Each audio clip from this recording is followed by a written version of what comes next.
Covid में भी पूरे विश्व में भारत की दवाइयां बाकी हैं। अपने देश में बांट नहीं पाए, बाहर बांट के क्या करेंगे? अपने नागरिक को बचा लीजिए।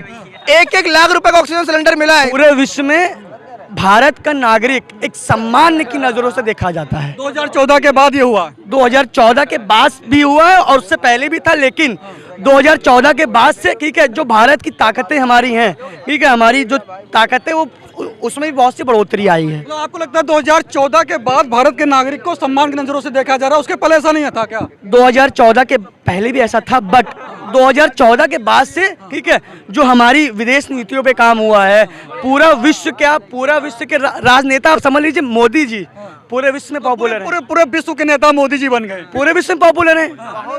अपने देश के बन नहीं पाए, विश्व के बन गए हैं। अपने देश के नहीं बन पाए हैं। हम चीन हमारे देश पे कब्जा कर रहा है। लाला कब दिखाओगे? 56 इंच सीना कहाँ है आपका? 56 इंच सीना कहाँ है? चीन के लोग अरुणाचल प्रदेश में कब्जा कर रहे हैं, आपका 56 इंच सीना कहाँ है? आपने कहा डबल इंजन की सरकार, 3 इंजन की सरकार, तीन इंजन एक में मोदी जी बैठे, एक में अडानी बैठे, एक में अंबानी बैठे हैं। 3 इंजन की सरकार है। गरीब कहाँ है? जनता कहाँ है? युवा कहाँ है? बेरोजगार कहाँ है? महिला कहाँ है? पहलवान कहाँ है? बताइए, जवाब दीजिए। इनसे पूछे, जवाब दीजिए। 2014 के बाद कितने लोगों को रोजगार मिला है? आपने 2 करोड़ युवाओं को रोजगार देने का वादा किया था, कहाँ है रोजगार? रोजगार की समस्या की नहीं कहा था महिला सुरक्षा। सुप्रीम कोर्ट कहता है उत्तर प्रदेश सबसे ज्यादा जंगल राज कायम है। ये मैं नहीं कह रहा हूँ, ये देखते सर्वोच्च न्यायालय सुप्रीम कोर्ट कहता है। आप कहते हो, आप कह रहे हो उत्तर प्रदेश सब कुछ ठीक चल रहा है। कोविड में इतने लोग मर गए, ऑक्सीजन की कमी से। ब्रजेश पाठक जी कहते सब कुछ ठीक चल रहा है। अरे आपको शर्म आनी चाहिए, इस्तीफा दे देना चाहिए। कोविड में इतने हजारों लोगों की संख्या हुई है। कोविड में कह रहे इतनी मौतें हो गई, आप कह रहे सही चल रहा है। बताइए भाई। कोविड में ठीक है, आप समझ लीजिए कि लोगों को राशन दिया गया, लोगों की समस्याओं का निदान किया गया, ठीक है। बाकी देखिए समस्या हर जगह थी, लेकिन पूरे विश्व में भारत ने दवाइयां बांटी हैं, पूरे विश्व में भारत का डंका बजा है। कोविड में भी पूरे विश्व में भारत की दवाइयां बांटी हैं। आपने शायद प्रधानमंत्री का बयान नहीं सुना। प्रधानमंत्री ने खुद राजस्थान सरकार की तारीफ की है कोविड में, क्योंकि राजस्थान में कांग्रेस की सरकार है। आप प्रधानमंत्री का बयान सुन के सुन लीजिए। वो तो कह रहे हैं पूरे दुनिया में हमने दवाइयां बांटी। अरे अपने देश में बांट नहीं पाए, बाहर बांट के क्या करेंगे? अपने नागरिक को बचा लीजिए। 1-1 लाख रुपए का ऑक्सीजन सिलेंडर मिला है। इतनी बड़े पैमाने पे कालाबाजारी हुई है, उसको रोकने में नाकाम है।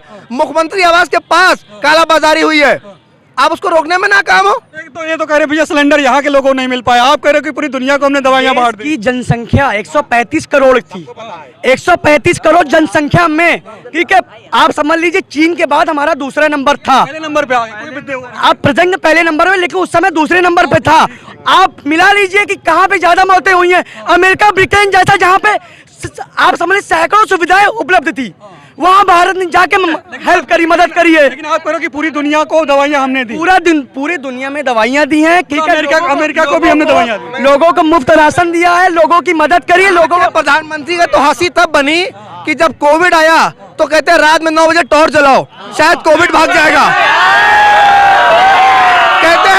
कह रहे थे घंटी बजाओ, कोविड भाग जाएगा। अरे घंटी बजाने से कोविड, अगर लाइट जलाने से कोविड भागता ना तो आपकी जरूरत ना पड़ती। सबके मोबाइल में फ्लैश लाइट है, सब जल जाती पहले ही। भाई साहब कह रहे हैं, लेकिन वो भाई साहब कह रहे हैं कि डंका पूरे दुनिया में बज रहा है, भारत ने पूरी दुनिया को दवाइयां मान रहा हूँ, डंका पेपर पे बज रहा है, धरातल पे नहीं बज रहा है। लोगों को अवेयर करना बहुत जरूरी था। हमारे प्रधानमंत्री जी ने लोगों को अवेयर किया। उस अवेयरनेस से बहुत सारे कोविड केसेस हमारे कम हुए हैं, ठीक है। और आपको लगता है 2014 के बाद जब से मोदी जी बने तब से कहीं ना कहीं देश प्रगति कर रहा है, देश तरक्की कर रहा है, देश उन्नति की ओर चल रहा है, ठीक है। बड़े अफसोस से कहना पड़ रहा है, देश अब बचा नहीं, देश बिक चुका है। देश हमारा अडानी अंबानी के हाथों बिक चुका है।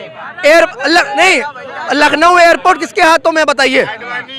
रेलवे किसके हाथों में है? LIC किसके हाथों में है? जवाब दीजिए। देश की संस्था किसके हाथों में जा रही है? जवाब। एयरपोर्ट किसके पास है? मेरी बात सुनिए, देखिए मेरी बात सुनिए। सबको जो चीज प्राइवेटाइजेशन हुआ है, ठीक है, प्राइवेट हुआ है, उसमें ऐसा नहीं, उसमें भी जनता का फायदा है, देश का फायदा है। दूसरी चीज, ठीक है ना, जनता का फायदा इतना है कि पहले जो सरकार के हाथ में था, किसी को अगर निकालते थे तो हम लोग न्यायालय जा सकते थे, लेकिन अब प्राइवेट के हाथ में जब मारेंगे, लात मार देंगे, निकाल देंगे। प्राइवेट नौकरी की सिक्योरिटी कौन क्या होती है? आप बताइए, 350 रुपए का बर्गर आज एयरपोर्ट में 850 रुपए का मिल रहा है। आप कहते हैं हवाई चप्पल पहनने, भाई शांत, हवाई चप्पल पहनने वाला हवाई जहाज में बैठेगा। अरे हवाई चप्पल ही आपने उतरवा ली है तो बैठेगा कैसे वो? उतर गए। आपने साइकिल पे लाने मजबूर कर दिया है, पेट्रोल इतना महंगा कर दिया है।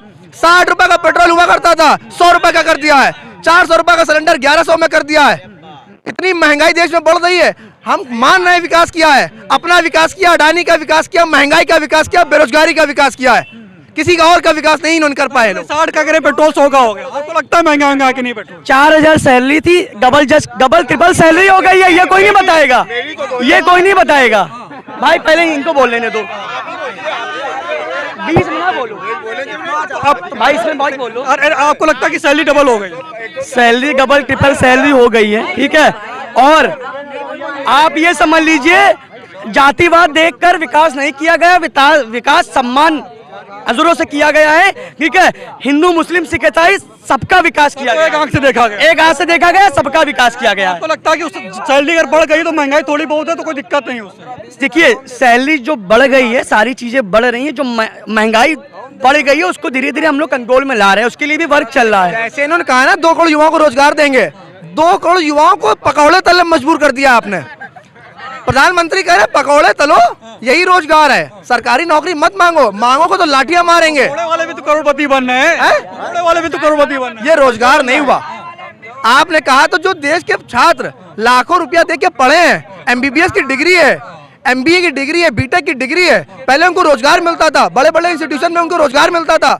आज जो सड़क पर मजबूर है उतरने, आंदोलन कर रहे हैं। ये चावला देखिए कितना करोड़ रुपए कमाता है। देखिए भैया, मैं जो पढ़े लिखे हैं, जो पढ़े लिखे हैं वो बेरोजगार नहीं बैठे हैं, वो पहली चीज, ठीक है ना। जो पढ़े लिखे हैं वो बेरोजगार नहीं बैठे हुए हैं, ठीक है। उनको कहीं ना कहीं प्राइवेट सेक्टर ले लीजिए, गवर्नमेंट सेक्टर ले लीजिए, सब जगह उनको नौकरी मिल रही है, सब जगह वैकेंसीज खोली जा रही है, ठीक है। का अपमान कर रहे हैं। ये आंकड़े कह रहे हैं 45 सालों सबसे ज्यादा बेरोजगारी आज है। इनका मतलब है देश यहाँ की अनपढ़ है, इनका मतलब है देश यहाँ की अनपढ़ है, जनता यहाँ की अनपढ़ है। आंकड़े कह रहे हैं 45 सालों सबसे ज्यादा बेरोजगारी आज है, ये आंकड़े कह रहे हैं, मैं नहीं कह रहा हूँ। भाई साहब तो कह रहे हैं, आंकड़े कह रहे हैं 45 सालों में सबसे ज्यादा बेरोजगारी है।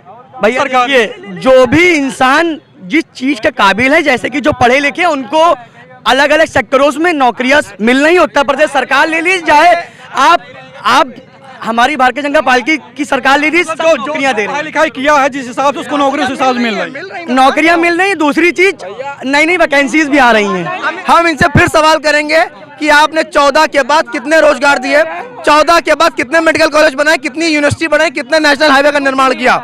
आप बताइए, आपने वादा किया था।